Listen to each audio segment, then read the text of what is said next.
Hey, people out in internet land, all Whovians out there, congratulations, happy birthday. This be the day after the 50th anniversary, or early in the morning on the day after. Um, I'm actually staying up longer now just to do this video. Um, I really should be going to bed. Got the game in the morning. United versus Manchester United versus Cardiff, which is kind of fitting in Cardiff. So really looking forward to that. But the 50th anniversary, I got to go and watch it in the cinema. Like I've mentioned in a previous video, I did not get tickets to the live stream, but I got the one directly after. So at 11 p.m. local time, which will be probably around midnight in Britain. Um, we got to watch it, um, and it was packed. I heard the first. I got there pretty late. I was there like half an hour. I'm sorry, my voice is really bad right now. I got there an hour maybe before the movie started. Was meeting up with a friend I hadn't seen in a long time, who we just found out we both shared the passion of Doctor Who. So he helped me get the tickets, and we decided to go. Um, so I get there, and it's it's pretty packed. It's the whole lobby is full of people, full of Whovians, costumes everywhere. Uh, like most places, it was mostly 10 and 11, but I saw at least 5 and 4. Yeah, 5 and 4. I think I also saw, and and of course just a bunch of people, and yeah, it was packed. Got my soda, got my 3D glasses that I had to get extra, of course, even though the prices were jacked up for this. Um, and I went in, sat down, good seats. I actually had the third row, so I was kind of scared that maybe the screen would be too big and would be too close, and it would be hard to watch. But it was actually it was maybe one. If I could have been like one row extra behind or maybe something like that, but this was actually kind of perfect. I got just my whole vision field was like covered by the screen. Um, it was really good. And this was luckily at one of the more updated cinemas we got to, so we had reclining seats and stuff like that, which is pretty new over here. We don't have too many places where you can do that. Yeah, so the thing starts, and I've been psyched for this for a long time. Like I've said, I've been a fan since only this summer, but this show has encapsulated like everything I love about TV into one show.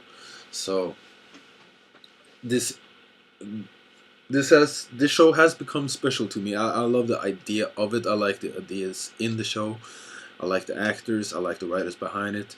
I haven't seen Classic Who yet, but I'm getting more and more into the idea. I also watched the BBC special, The Adventure in Time and Space, last night, which was also pretty good, and like it was supposed to, and made me interested in the first Doctor's period. So I actually watched parts of the first episode last night too. Um, yeah, so we sit down, and it's a pretty good feeling in the place. People are in a good mood. I'm used to people being pretty much silent, except for maybe they like the talking teens that you get everywhere. But this was more of a open. People were in for a good time on this. You could feel it in the air, um, and you felt it right away because when the movie started, we get this little introduction from Strax, which is one of my favorite characters in the show, and or not in the show, but side characters at least. Um, and he's like doing the whole shtick about turning his cell phone off, not talking, all that stuff, and you're puny humans, all this stuff, which was really funny, and people were laughing their asses off already. I was laughing, my friends were. Everybody was just bawling, and this was just the introduction.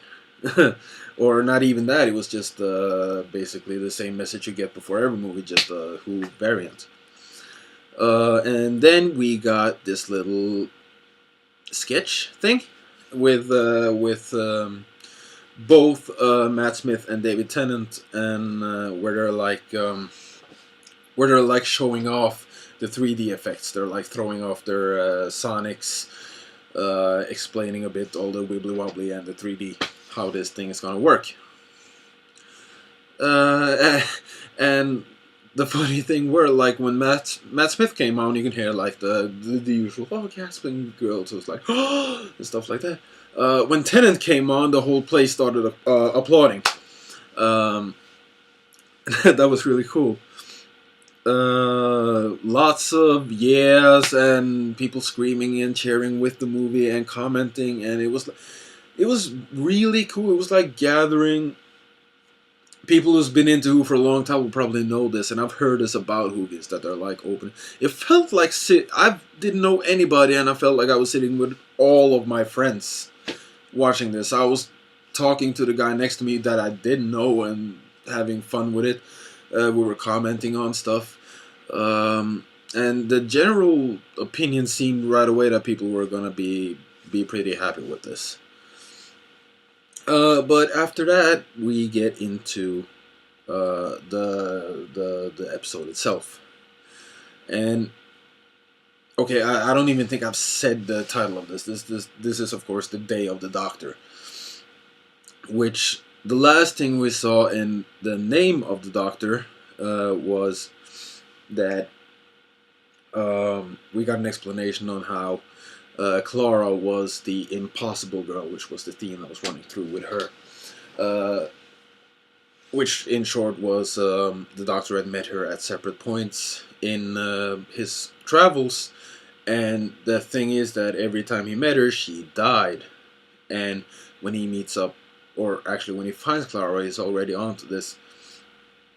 And this means he's met her 3 times on 3 separate occasions, and that's why I call her the impossible girl, because she can't be. She's not a clone. She's not a relative. She's the same person.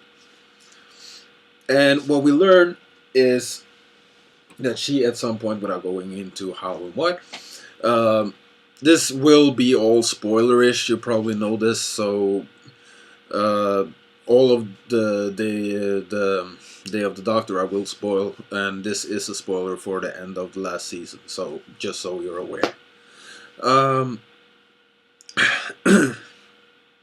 Yeah, Clara, again, I'm sorry it's late, I'm gonna be jumping, I got a lot of notes and stuff, so I'll try to stay on track.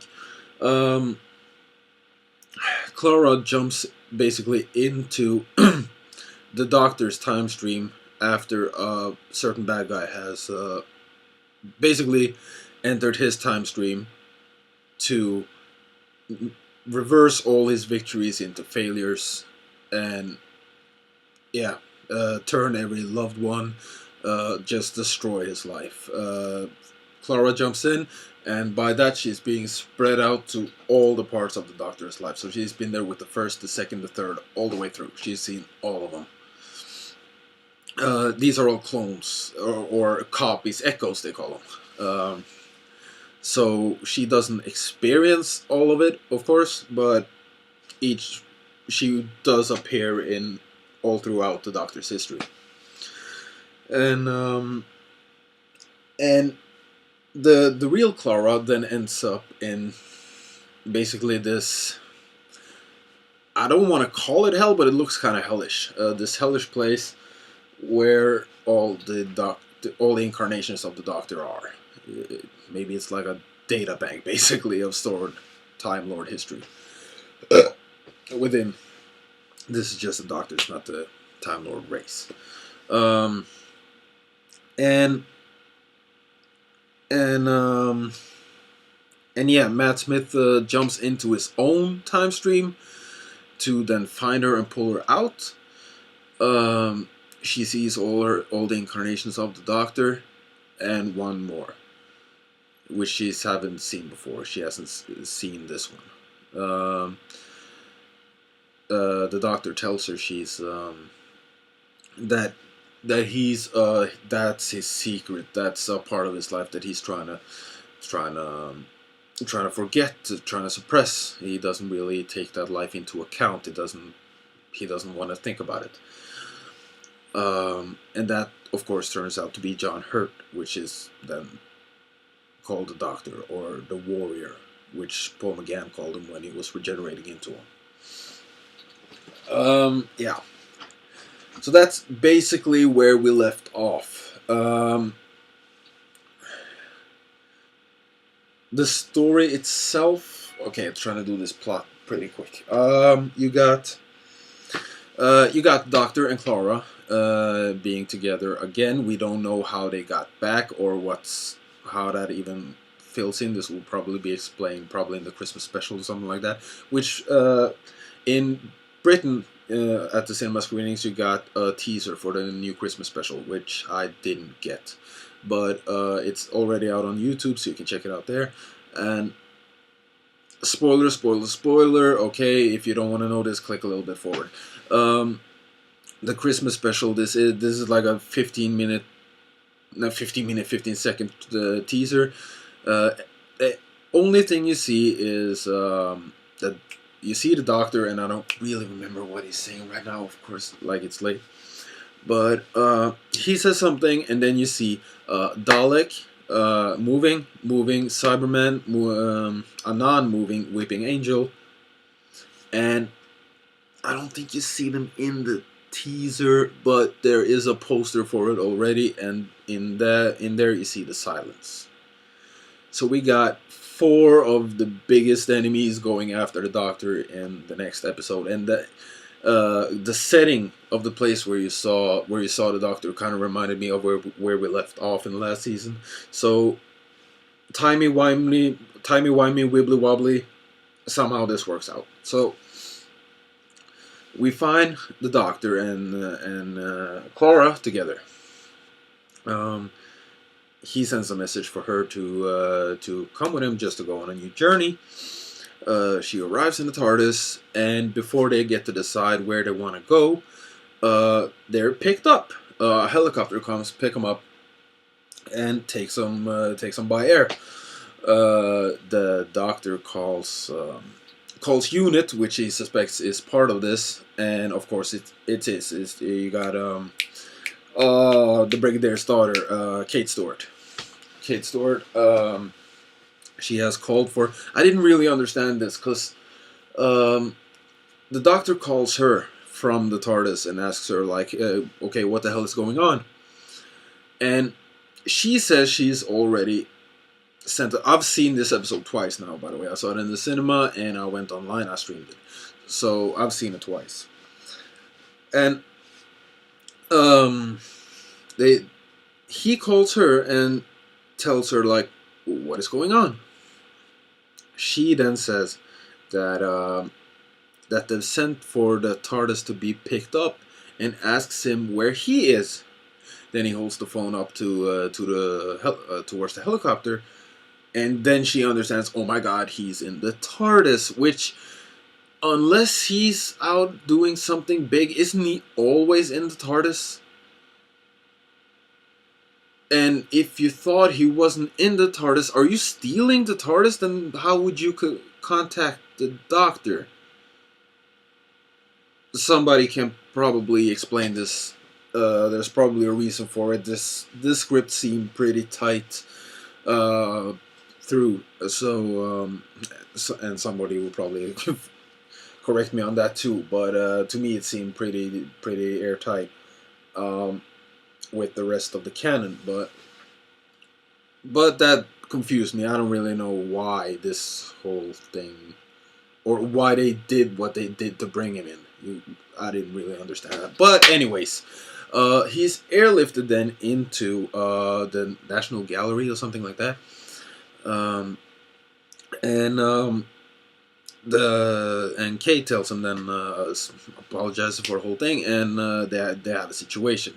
She's got a letter from Queen Elizabeth I, which was supposed to be given to him if something of a certain kind of thing happens.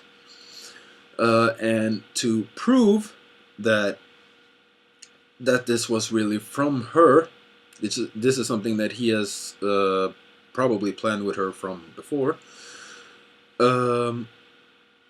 He's taken down inside the gallery to where they have this painting called Fall of Gallifrey. No, Fall of Gallifrey? Was it that? Yeah, I think it was that, Fall of Gallifrey or something like that. I should have taken even more notes about the details. Yeah. Which is called the Fall of Gallifrey. And first of all, how the hell is a painting of Gallifrey ending up on, and not even that, the Fall of Gallifrey? This is a painting of the Time War, the last day of the Time War. This is like minutes maybe before the Doctor did whatever he did that made us get the Eccleston character in the first place, which was all, yeah, kind of dealing with some stuff. We knew we had done something bad. We knew we had destroyed both the Time Lords and the Daleks in this. So this is like minutes before that. So there's no way that this would be on Earth. It's not like the Doctor took this like a trophy and brought it back. And this is where you really, for the first time, even I gotta say, the 3D in this was probably the best I've seen since Avatar. And when I say since Avatar, this is because I like that kind of 3D where it's more like looking through glass and it's like throwing stuff at you. I know a lot of people want the gimmicky throwing stuff at you, so they might not call Avatar great 3D. But I like that. But I saw the trailer for, we got the trailer for The Hobbit, the new one. And if that trailer was in 3D, I didn't even notice. And this is another one that's like supposed to be filmed in 3D. I didn't see the first Hobbit in the theaters, actually. I'm kind of disappointed about that. That's the first Lord of the Rings I didn't see in the theaters. And like, I had more expectations to the 3D than if it's like it is in the trailer, because that wasn't even like window 3D. That just looked flat. You had a few small things, but like it didn't even look like it had any depth to it. Like, it just looked flat. So anyways, when you see this picture, that's when the 3D in this movie really kicks in the high gear. And this is the kind of gimmicky throwing stuff at you combined with the depth. Because you got really, really good depth of field in this. You felt like what needed to be focused on was focused upon. What didn't was blurred out most of the time. And the paintings. The paintings in these are 3D, in 3D, which the characters also can see, which is kind of a Time Lord time capsule. They can they can basically, like I understood it, it's like a photograph, like a 3D photograph. They capture a moment in time basically and put it in a frame. And you can basically, what we learned through the episode is that you can use this as a means to store yourself, basically a cryo sleep, cryo chamber. Um, I'm really sucking at this plot. I'm really bad at keeping on track. I'm sorry, so I gotta speed this up.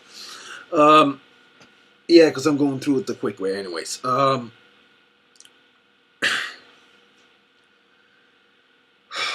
God damn it, I'm stressed out.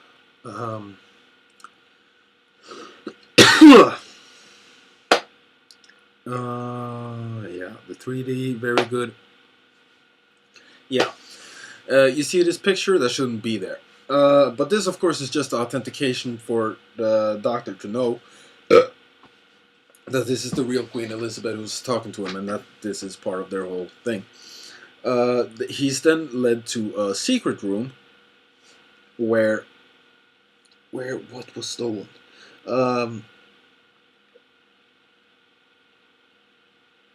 what was taken from that room? Nothing was taken. Yeah.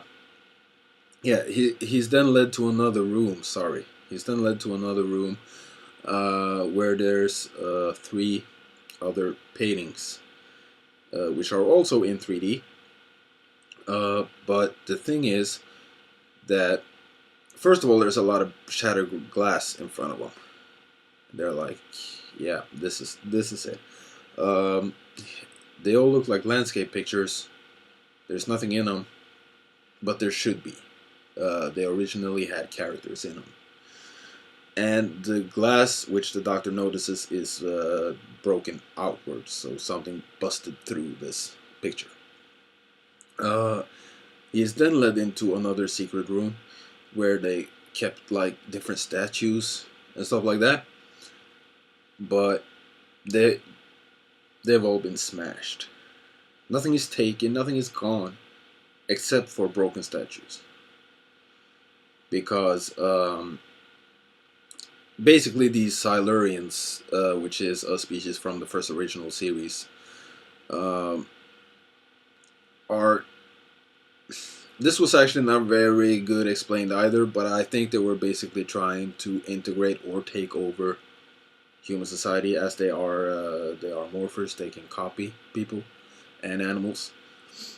So I think it's sort of an invasion story going on there.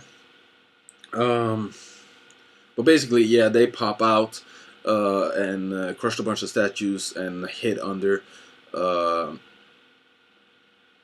and they find out that the statues are crushed because when they go into the room, this is just to check that nothing else is gone. The doctor notices that there's a bunch of gravel on the floor. Later finds out that this is dust from the statues. Lo and behold, the statues that were on the cover is the Silurians in hiding, which were in the pictures. Okay. After this, you get the Time Lord, the Warlord, and his story. We get to see a little more of John Hurt. And we see him carve into a wall with a gun, no more, which is like a statement. He's tired. He's enough. He says enough. This is done. I'm gonna take you all out.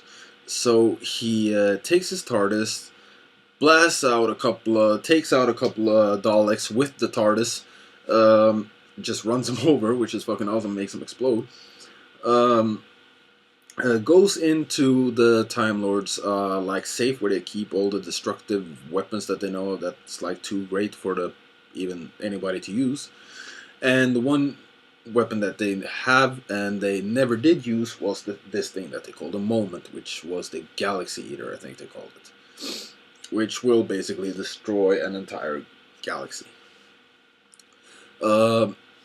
The Hurt Doctor gets this, takes it to another place. I'm not sure if it's still on Gallifrey or a neighboring planet or whatever, but I think the box needed to be on the planet you're gonna destroy. I think. But if it's the what's the Planet Eater or the Galaxy Eater? I'm not sure. This is what happens when you make videos this fucking late. Yeah. The doc, John Hurt, sorry, less confusion. John Hurt takes this thing back to wherever he takes it, and basically says that Time Lords and Daleks, I condemn you both. I'm doing what the only thing that can be done to end this war, and that's to take you all out. He's planning to do this, including himself too. But when he tries to do this, when he tries to activate the thing, here comes the first really clever part of this whole thing. Billie Piper is back, as everybody knows, and everybody expected it to be as Rose.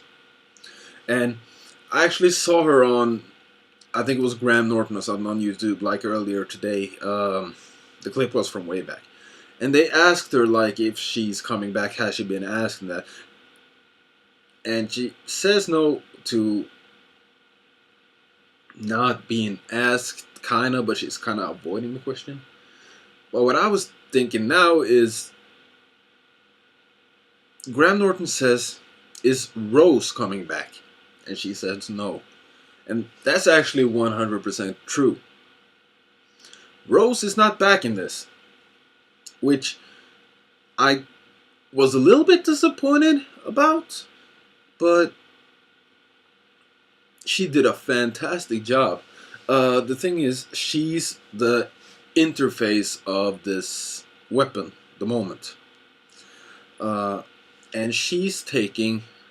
it's not like Rose is in this. But it's... The weapon is conscious. That's why they never could use it. It's conscious.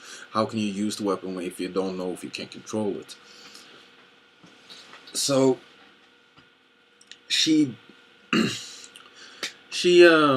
I gotta edit this like a motherfucker.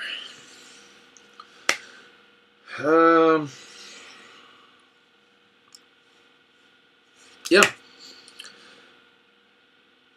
So the thing the interface does, it reads John Hurt's mind, and it seems like his whole time stream, both his future and his past, and then chooses a form that it thinks he'll like.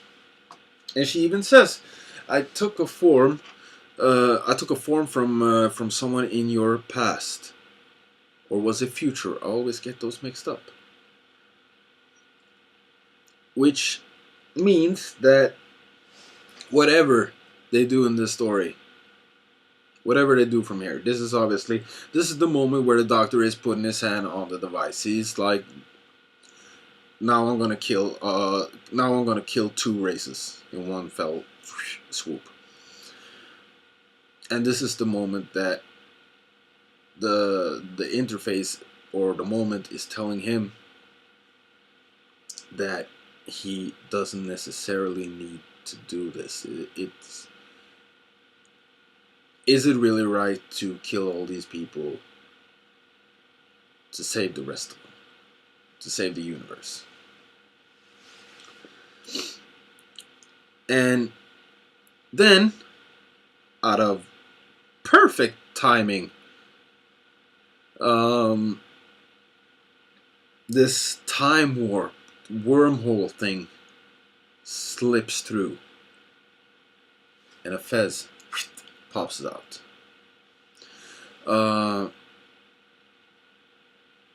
Where did it cut from there? Did it cut to...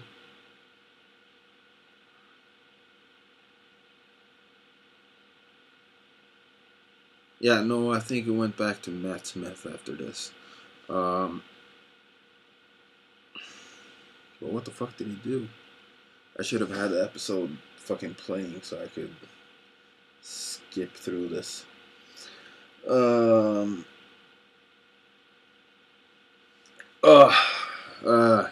Yeah, whatever. Next important thing. Next thing we see is David Tennant. Back in his good old role. Playing, hanging out with Queen Victoria the First. We see them kind of having sort of a romance thing going on, and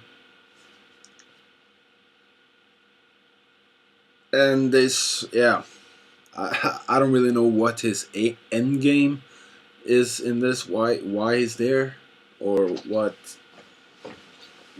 Yeah, why was he there?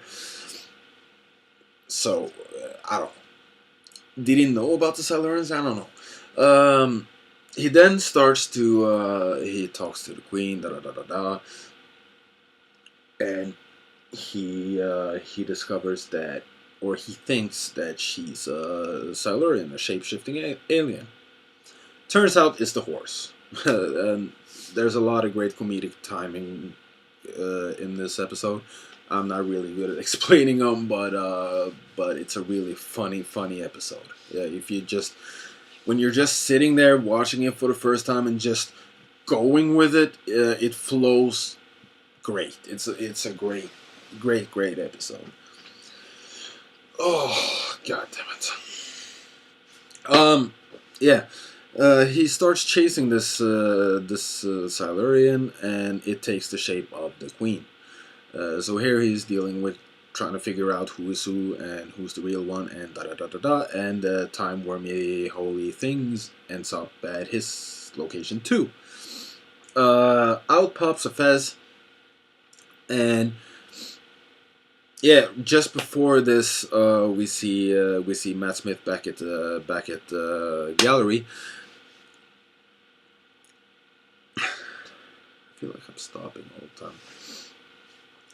Back at the gallery, and the hole pops up, and he, of course, being the oldest one of all of those, remember this.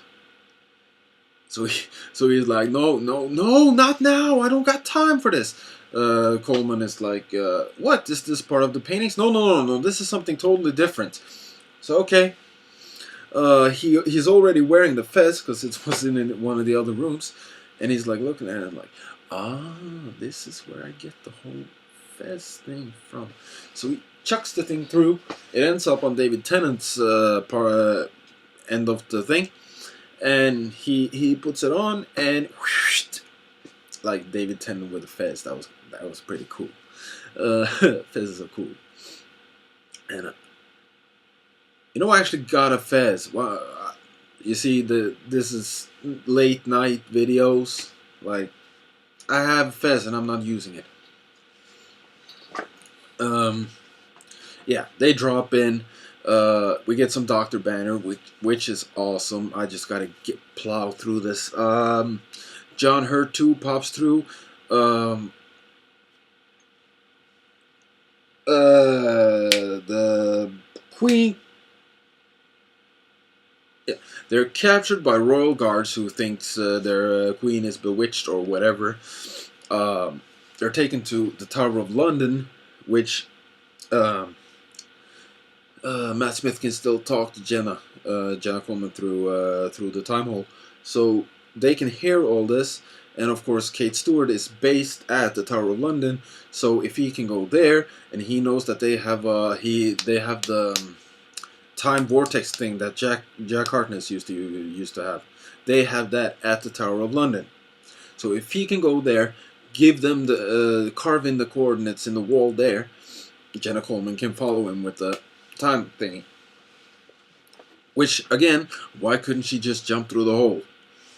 I don't know. Maybe because she will end up with the armed guards, and that wasn't the thing she was supposed to help. But yeah. They're taken to the Tower of London. He carves in the numbers. There's some more banter. And Jenna ends up saving them. The queen comes, stops, shows that she's the real queen, and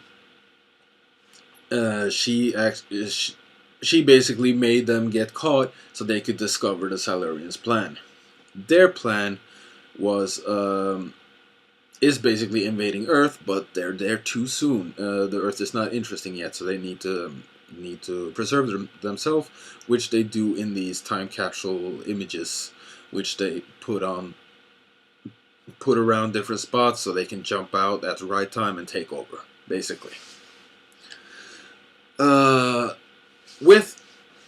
with this knowledge, they basically band together to basically they band together and they get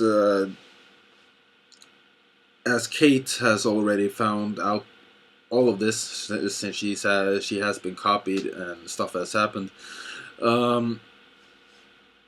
She knows all this, gets freed, and then ends up going to the most holy place in the building, which the Silurian leaders and stuff already are.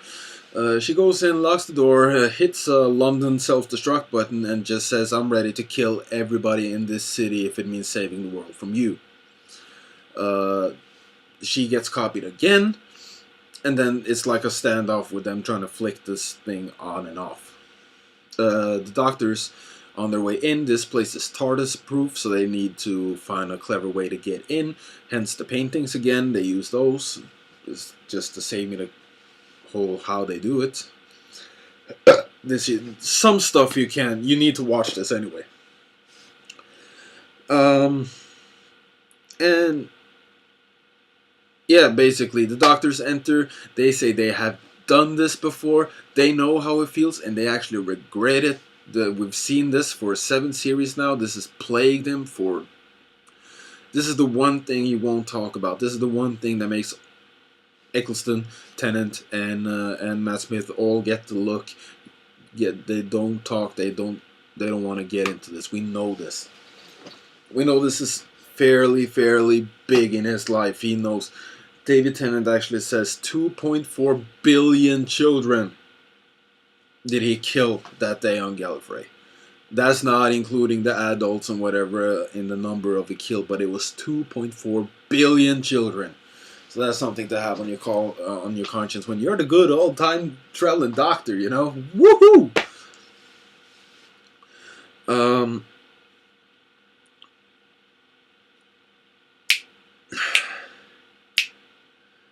Yeah, they say this, and they just say, okay, the best thing to do to get you guys to solve this out, to work it out, to make a treaty and find out how to do this peacefully is if nobody knows who's human and who's not.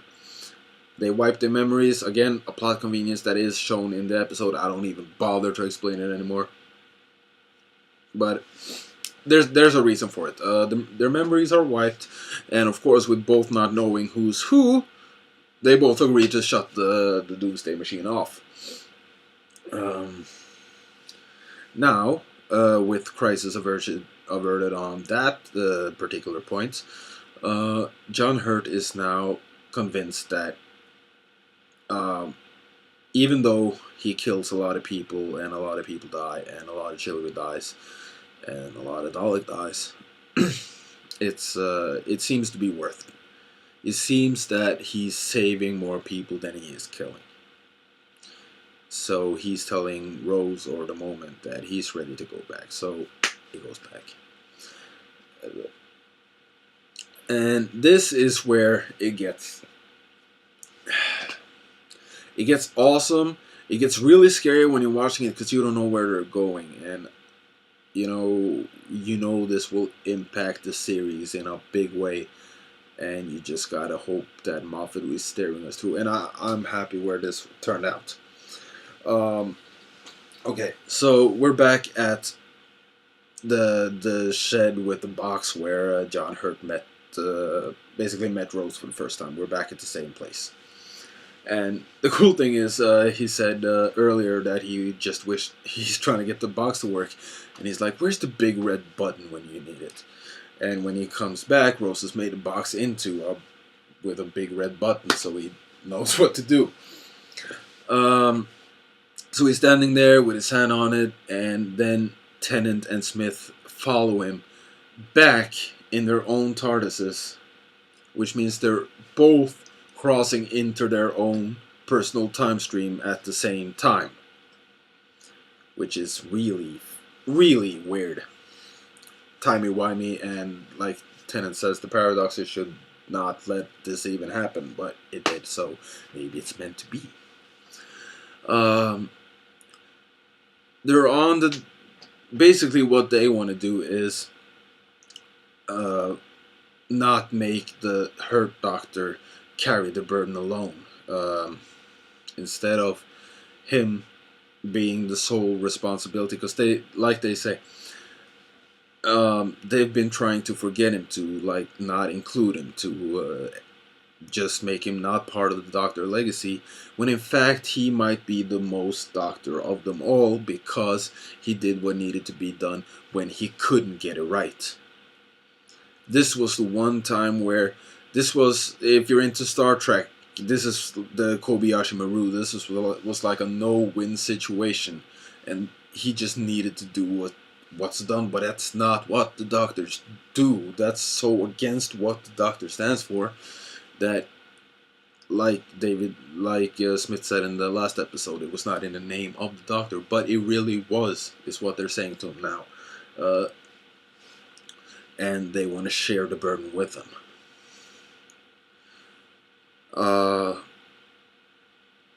The thing is that idea strikes them that when they came to this conclusion the first time, they were alone about it. Because what's happened in the past has already happened. This has transpired many times. And every time they've done it alone. Now they're three. And the three Doctors, which we all know is an awesome force, they know they're an awesome force. So they basically go and decide to try to do something else. And they contact Gallifrey, which is, again, is still in the middle of the last moments of the Time War. And they say they're gonna try to freeze the entire of Gallifrey, doing some timey-wimey stuff again, which will make, they won't freeze it like freeze the ice, but the whole place will stop in an instant and be basically saved in maybe another pocket of space or time. I'm not quite sure, but Gallifrey would then be effectively gone and destroyed, but it will still exist, and the people there would be able to be resurrected. And before you think this is like some easy type, they at the end of this, of course it works. At least we think it does, and if it did, we still don't know where Gallifrey is. We have no idea. So it's not like, oh, Gallifrey is back. No, it's not back, but it is back. It's like, and I read a review before earlier tonight, and they actually pointed, could this mean that the Doctor's family would still be alive? Because that would be kind of awesome. Because we know he killed a lot of family members too, and I would be interested to see them. They're probably in the classic show. They probably are, but of course I haven't seen those yet. But yeah, that's not the cool part. The cool part is they first come in all three and say like, okay, we're gonna align our TARDISes in three specific locations and do this, and basically they're saying it's impossible. You can't do this without so many years of calculations. You need centuries to do this. And that's when they say, yeah, we've had a long time to think about this. And every single incarnation of the Doctor shows up in their own TARDISes. Of course, it's we got a few of them that's dead. Of course, it's like just images here and there. A lot of them you don't even see in their TARDISes, but you see the video feed from them. I'm pretty sure that a lot of the ones that are still alive at least put in new lines in the video feed that you would get from each one. But every single one comes through. And you hear the dude say, they start like, it's 3 of them. Oh, it's my worst nightmare. No, no, no, no. Oh, it's 12 of them. No, it's 13. It's 13. And you see a pan through the TARDISes, the different, they're flashing through. You go into one, you see a hand grab a lever, chunk, and boom, you get the eyes of Peter Capaldi. The 12th Doctor appearing before his regeneration.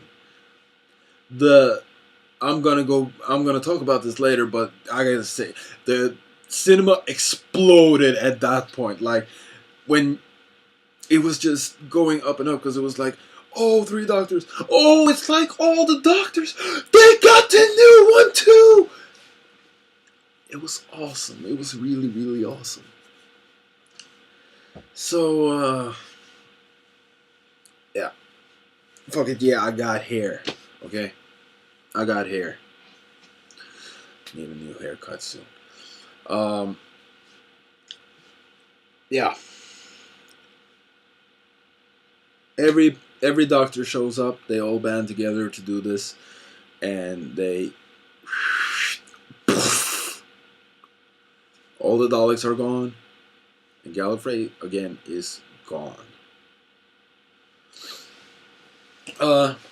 Cut back. We're back at the gallery, and the picture is still there, the Gallifrey picture, and they're all standing there looking at it. And now it's got 2 titles. It's No More and Gallifrey Falling.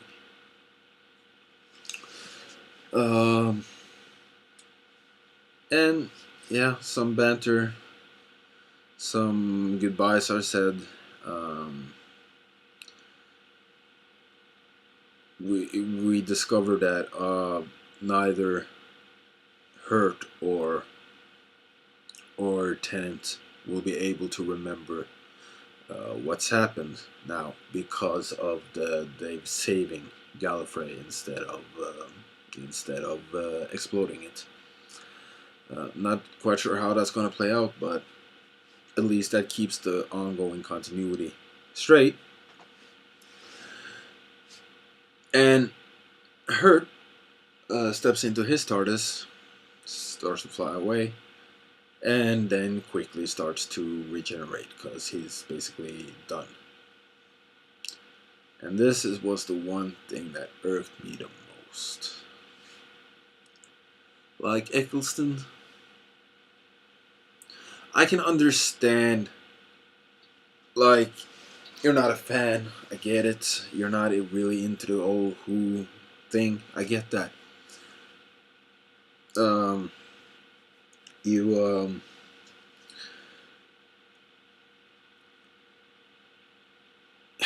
know you got better things to do, probably, and all this. You got Thor: The Dark World and stuff like that going, but this story worked just fine without Eccleston. Like, this was a perfectly fine multi-Doctor story.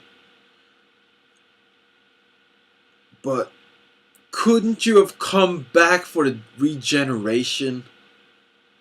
Just so you got your own regeneration? We could have gone from having basically 2 major gaps in the regeneration situation.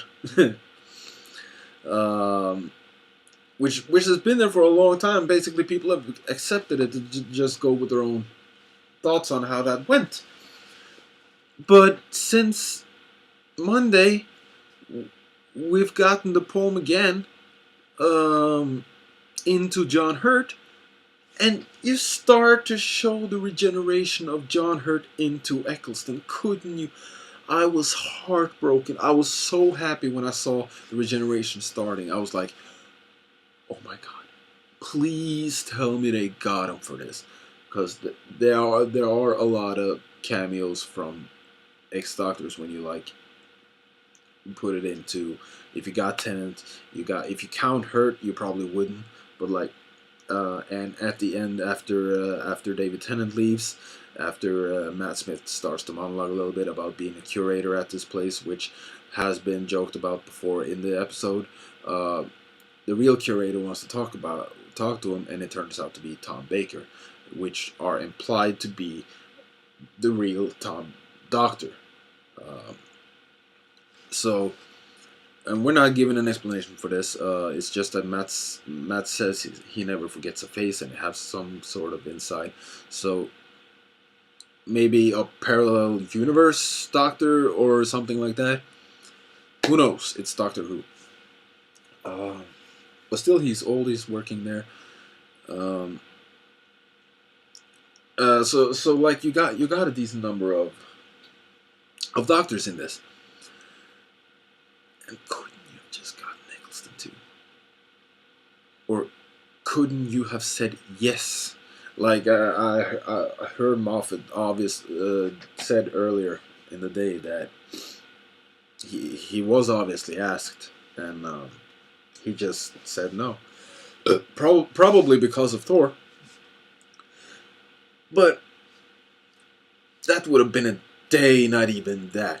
We could have had...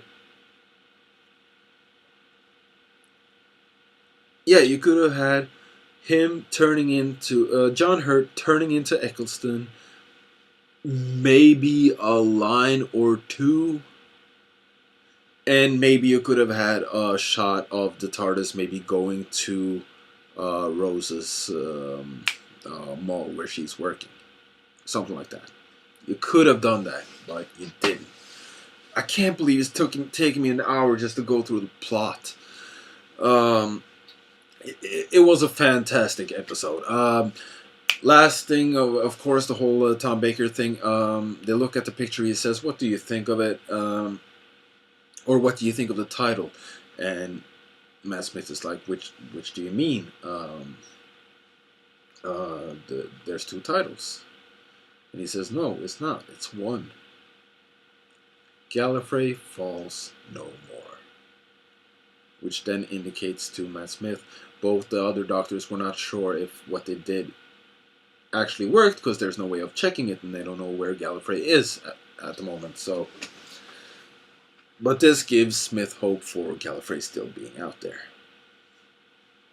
And we end on a shot of him talking about his dreams and his plans for the future. Kind of a epic setup for the next season, or probably the Christmas special. And he walks out of the TARDIS, and he stands next to all the doctors, all the 12 doctors. All the 11, sorry. All the 11. Capaldi is not in this shot. I checked. No, he's not there.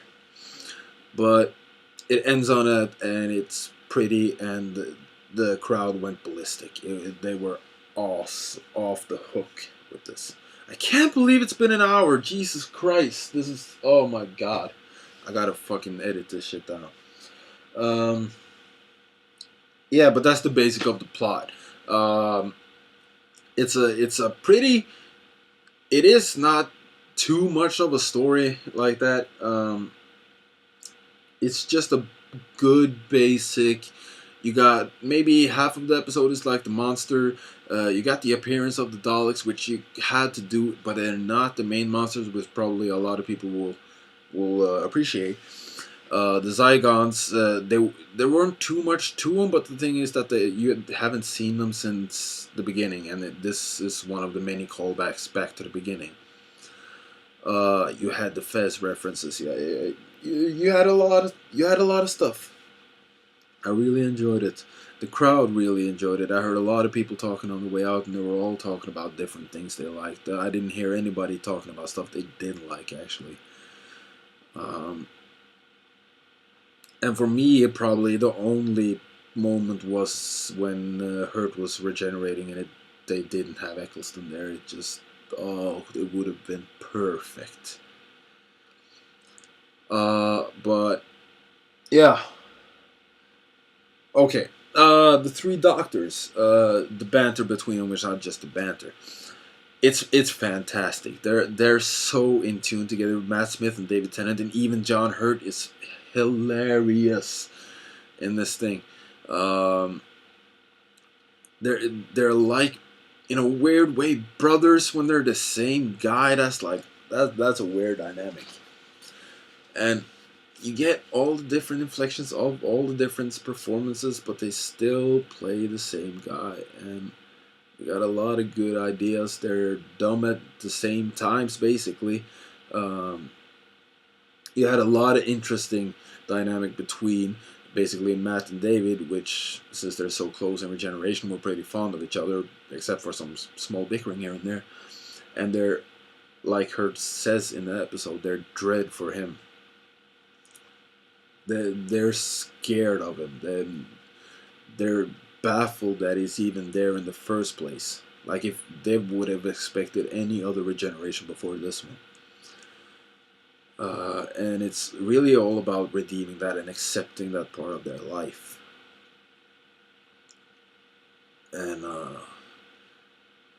like the conclusion they get to with them standing together, all three on the Doomsday button.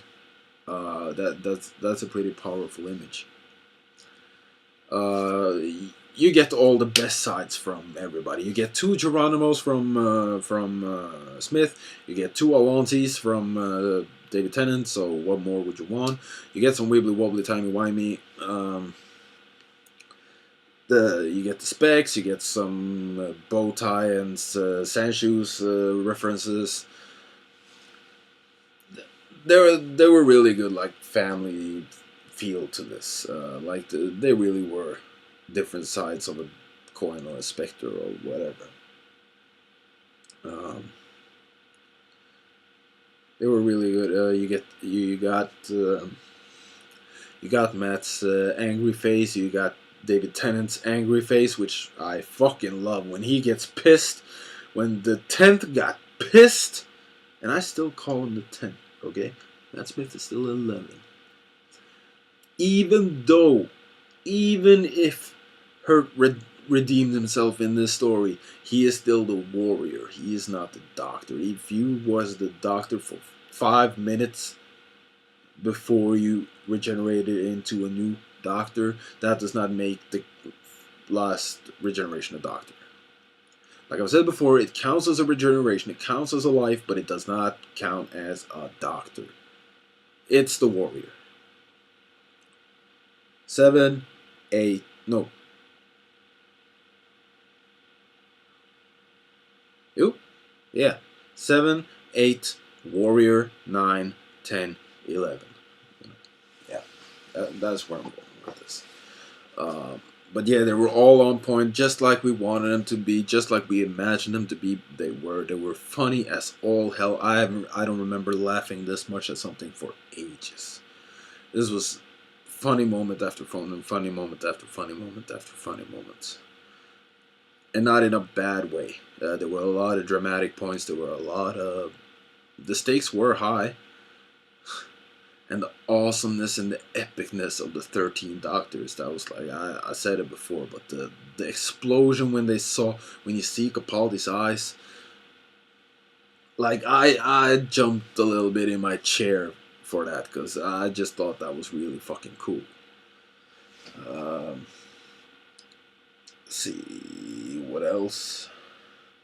A lot of stuff. Yeah. Coleman was good. Coleman was as fine as she always is. She looks hot. She's funny. She's smart ass.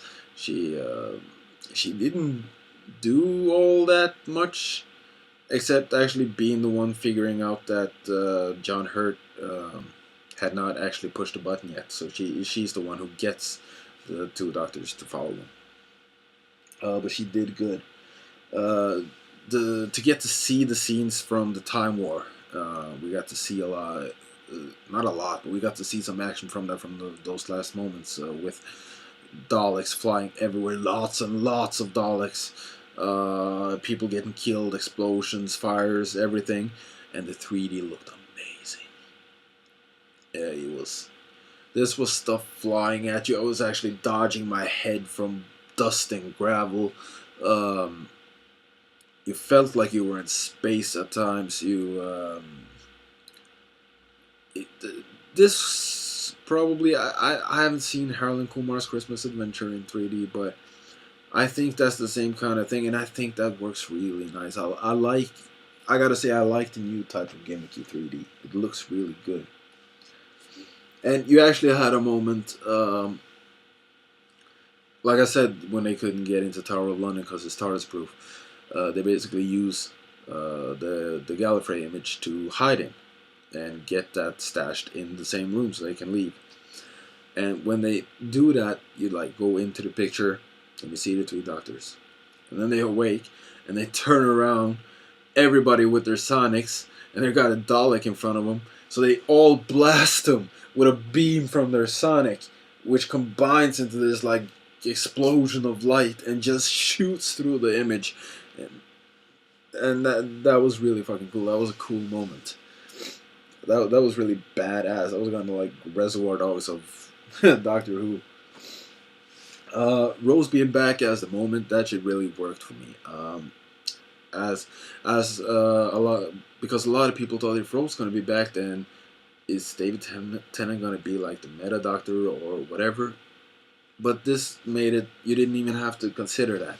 She wasn't Rose. She was a memory from his future. Eccleston had to meet her in the first place so that her image could be used to make him do the right thing. And I thought that was a really, really good idea. I actually wrote this down, so if this makes more sense, then I'll edit this in. Take the other one out. The whole Rose Bad Wolf moment works. No, the whole Rose Bad Wolf the moment, or whatever you want to call her, that works.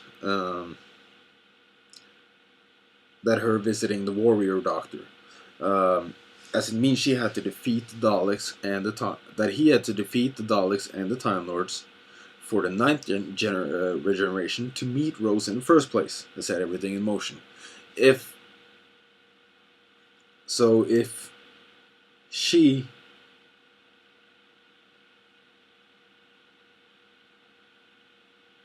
if he hadn't done this, yeah, then she might not even have been alive. If he hadn't done this, that could have consequences back through her. So,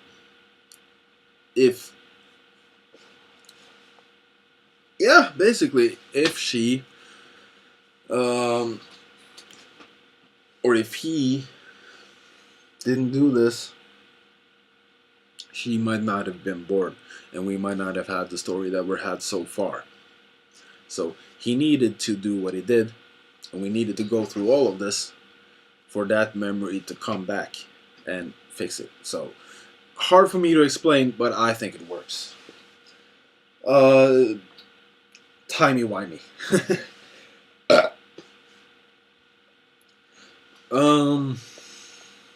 Zygons and the Daleks, like I said, that works. I think both were used in proper fashion. The one for the nostalgic, for the people who have watched the show from since the beginning, who haven't seen them for a long time, and it was nice to have like a classic guy in a suit Who monster for this. I would probably be more disappointed if it was a big CGI weird monster. I can deal with a cheesy suit. The effects look good, and actually, you see one transformation from Kate Stewart when she has been copied and she's found out, so she turns back to a Silurian, and that transformation is probably the best transformation seen in Doctor Who yet. I'm pretty sure that was both CGI and practical, and it looked really good. Of course, with any transformation, when you go from the human to the whoosh, big animal, it will have that moment where it suddenly expands into something completely different, and that effect will always look the same. But up until you see it in stages, and those stages are pretty good. about the 13 Doctors, the big climax, which was, like I said, awesome. Everybody loved this. This was a fantastic idea. It was.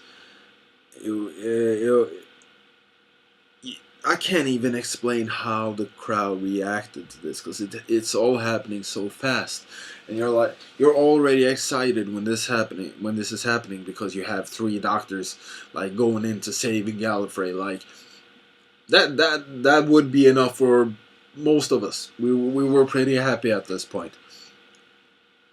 But then you get the message from I always mix his name with the third, so sorry, I'll just go. Then you get the video stream from the first Doctor, and people are going, "What the? What's this?" And then it's just more and more and more, and they pop up in these blue circles all over the screen. So you got like all the Doctors in different.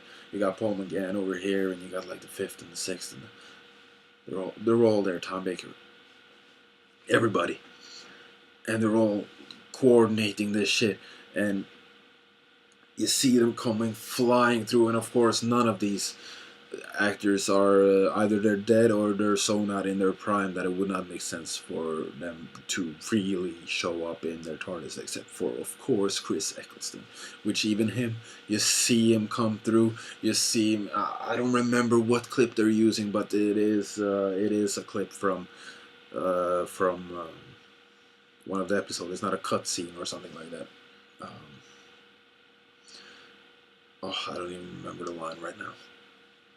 But you see him and he does deliver a line, and that was one of the things where this is something I caught on the second viewing, that it was a clip from one of the first shows, cause that's what got me excited about the possibility of him actually doing a cameo in this. Cause I've been online, I've been looking. I didn't know about Paul McGann until it happened. I didn't know about Tom Baker at the end of this. I didn't know about the 13. I didn't know about Capaldi showing up. Nothing.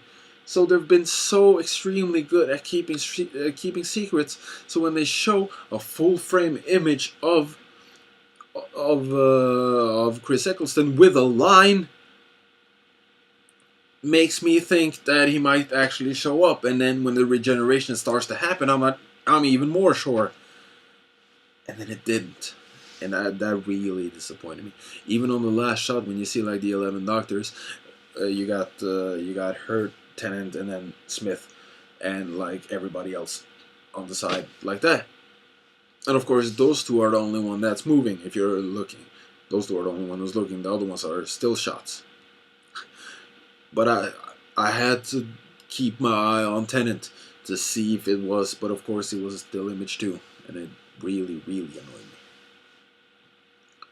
You really should have done this, Chris. It would have given you so much fan favorism. It would have given you such a boost in the community. You wouldn't have. Stop acting like you're kind of embarrassed about this. You did good. We don't expect more of. Even though I would like more of his Doctors, I'm satisfied with 1 season. But don't stop acting like you're hating the show, cause why would you? Why would you hate the show? Why would you be so down-putting against them? I don't get that. And if it's on the other end, if they're being douchebags against you, at least say something. Like, I really feel like he should have been there just to complete the trilogy of the new Doctors. And I would have been fine with just a regeneration and maybe 1 line. Like, that would have been totally fine. And then he could have been in the final shot too, and maybe done some motion, like given a nod or whatever it is. Like that would have been enough. So, hey, pretty nice sunset going on, sunrise going on. This is so fucking late. I'm so glad it's Sunday. So yeah, put my, as the sun is out, I'll put my super cool 3D glasses on, which we got probably reflecting a bit too much there. They work. They're comfortable. Try to keep these so I don't have to use the money again. I don't usually go to 3D movies either. I try to avoid them unless there's something particularly, whatever, interesting about it. Don't judge me. It's fucking late. I stayed up late just to do this video. I wanted to do this while I still had it sorta in my head, and you see how it works when it's this fucking late. So yeah, no Eccleston, and I'm fucking mad about it. Oh, yeah, loss of time, loss of memory. I think I went over that. Tom Baker, yeah, in the future.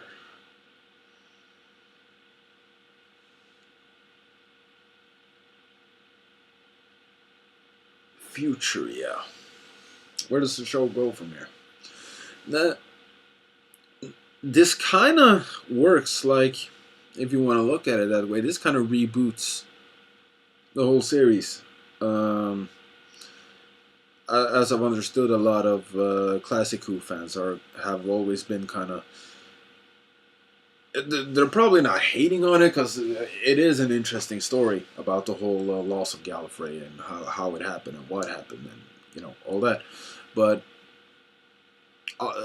from what I know, Gallifrey had a more prominent place in the original series where you would actually go there at times and see how Gallifrey worked and meet people and stuff like that, which are episodes I'm really wanting to see.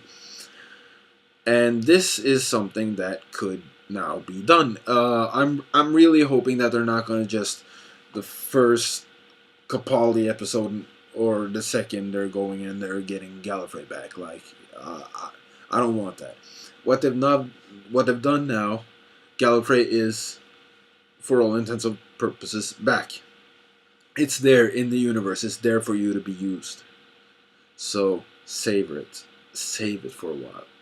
Like take your time. You can talk about it. You can like get a little hint here and there, and probably. But for once, this is something you can drag out without overcomplicating it. Just you got a whole universe, and it's probably not even in it. It's like on the side or in a bubble or something like that. So it's not something you're gonna just stumble over easily. So I'm really hoping that they're gonna postpone this and just use it as a beacon of hope, a beacon of light that the Time Lords, as a race, not just the bad guys who are locked in a time lock, the actual race is still alive. They're frozen in whatever moment they're in, but they're alive. They can be restored, and that would bring some hope back to the Doctor. I never really thought of it like this, because I like dark characters. I like dark stories. So whenever somebody is dark and brooding and has a dark past and stuff like that, I eat that shit up. But this is a giant burden. Actually, this is a giant burden that is off the Doctor's chest. So you will probably get not a more carefree Doctor, but a more optimistic and not the last of the Time Lords kind of a Doctor, which could be a good thing. I think that could be a good thing. You could get good stories out of this.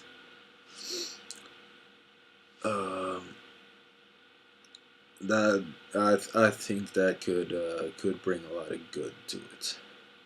And like I've been talking about the eyes of Capaldi, just that image that sold me on him actually as a doctor. He looks fucking badass in that image. He looks like he means business, and he looks like he wants this part. So I'm really looking forward to seeing his first episode. I'm gonna be so mad if this is out of sync too. I gotta fucking fix that. Yeah. I got some other things I wanted to talk about, I think. Yeah. Like I said, you have a lot of funny moments padded through the whole thing, and I don't want to spoil all of them because I've spoiled a whole fucking lot on this hour. Hour and 15 minutes I've been fucking talking right now. So I'm so gonna edit this down. Probably do it in a two-parter too, if there's too much. But you have this one scene when this is basically one of the Doctor banter scenes, and you have it's fairly short after they first met each other, and they're going back to the TARDIS, and the TARDIS that is available, of course, is at David Tennant's, because that's the one that's the time they're at. They're meeting at where David Tennant is. So they get in, and it's the good old for us new hooligans. It's the good old TARDIS, which was really cool to see again. I really liked that. It was the old clankly, complaining-y kind of TARDIS thing that Tennant had, and that was fun. I heard even commenting on it like, you don't really keep up with the place, do you? So, but because there's three Time Lords, or not even three Time Lords, there's three Doctors in the same TARDIS. Of course, it goes a little haywire, and the backdrop from the original TARDIS, all of a sudden there's like a big boom, and the desktop changed as it does, usually by choice, and it gets kind of a mix of different TARDISes, and the backdrop is the original from the original first TARDIS that the first Doctor was in, with the circles, and you get Matt Smith seeing this, and he turns around and he looks at David Tennant, and he's like, "Look, the round things are back again." And David Tennant like, "I love the round things." Matt Smith going, try this again.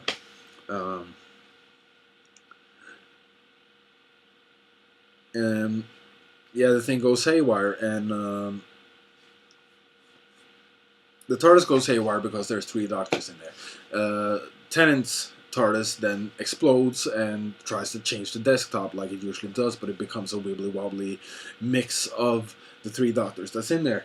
But one of the things is the backdrop of the TARDIS turns into the one from the original, the first one with the rings. And Matt Smith turns and sees this, and he's like to David Tennant, "Look, it's the round things." And David Tennant's like, "I love the round things." Matt's like, "What are the round things?" "I don't know." And I'm like, that's really cool. They didn't need to explain it. Why would you need to explain it? They were just there for decoration, but just a love letter to the old things. And they had a lot of nice moments like that. A lot of pictures of previous cast members and stuff like that littered through. The Brigadier, of course, the granddaughter, stuff like that. Yeah. I think that'd be about enough. Of course, an epic episode which deserved an epic review. If I can take out like the half an hour, which is probably me being silent in this.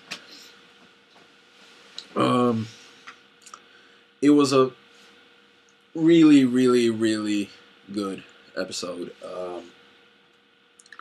It was funny. It was enticing. It was exciting. It was emotional. Everybody loved it. Everybody was happy with it. Matt Smith. Just quick. Matt Smith as the Doctor again. Of course, he's fantastic. He's always fantastic. He's funny. He does what he always does, and he does it great. Like I said, the script is good and sharp and funny, so he is on point in this. Same with Tennant. Tennant knows how to do this role. He's done it not to death, but he's done it a lot. So he slips right into old form. It's not no problem whatsoever. Hurt, you would think he had been the Doctor before because he fucking got it right. He's a Doctor all the way through. He's not a that kind of talky Doctor. He even comments on Matt Smith. Can you say one thing without waving your hands like a girl? No. So yeah, he was really, really fan. Like I said that a lot. He was fantastic. He was good. I can't really think of any of the actors. I did like even Kate Stewart. I like Kate Stewart, but she had she had some other people from unit that she was working with, like lab personnel, which had minor roles, and those were good. Those were fun. I can't believe how much stuff I'm still missing out on. But yeah, they were all great. So the 50th is over. Now the wait for the Christmas special and the regeneration of Matt Smith into Peter Capaldi starts, which is now, at least for you lucky ass Brits who gets it live. If we don't get it in the cinema, which I'm pretty sure we won't get to see it until later. Yeah. But 31 days, 10 hours from now, we will say goodbye to Matt Smith. And for this episode, I would say thank you to every single one at BBC, the Doctor Who staff, everyone all the ex-doctors, everyone who came together to make this celebration worthy. I've never seen a show celebrated like this, and I can't think of another show who would deserve it more, actually. Steven Moffat, you delivered. What can I say? I'm a fan. Maybe you, if you're talking about season arcs, maybe you're getting a little bit too timey-wimey, not knowing where to end up. But for all I know, you got a plan for it. So I'm not the one to judge on that until Moffat leaves the show. Which then he will probably do something conclusive of his arc. I think everything will come into play. Like, people have talked about the silence like it was such a big deal and dropped off the face of the earth, but it seems like they're back in the special in the Christmas special, so the silence will fall. Questions might be asked. We might find out how River learned his name. That's one thing I think we probably still don't know, because that's not what he whispered to her at their wedding. So, and she did know his name. We know that from My Name in the Name of the Doctor. And of course, Sounds of the Library. So,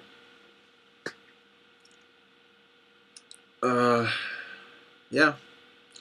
Thank you, Matt Smith. Thank you for this fucking epic performance in your last, at least, full episode. I know you'll probably knock it out of the park in the special too. David Tennant for coming back, for showing the love for the show that you've always been showing, showing that you keep loving the show.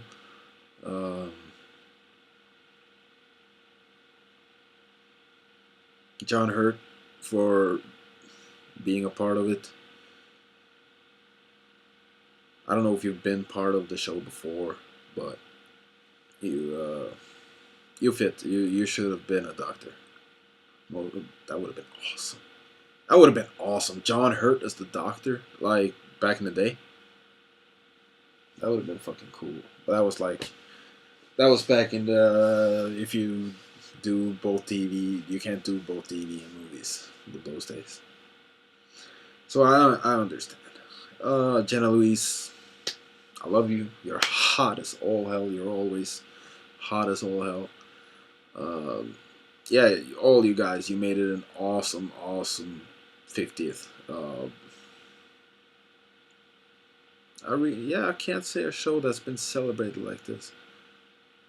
I want to see the total numbers of how many watched this on, not even on the live stream, within the first, let's say the first 4 hours of release, which would then include extra screenings and stuff. How many people were watching this today? This was insane.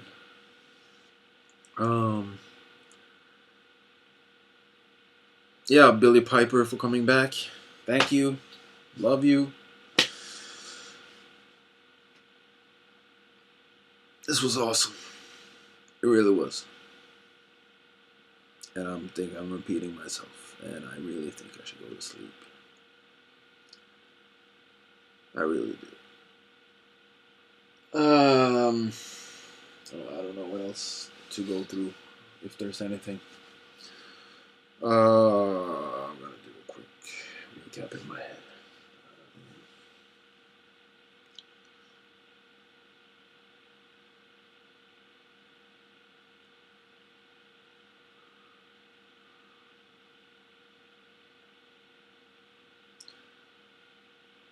Yeah. I think that is it.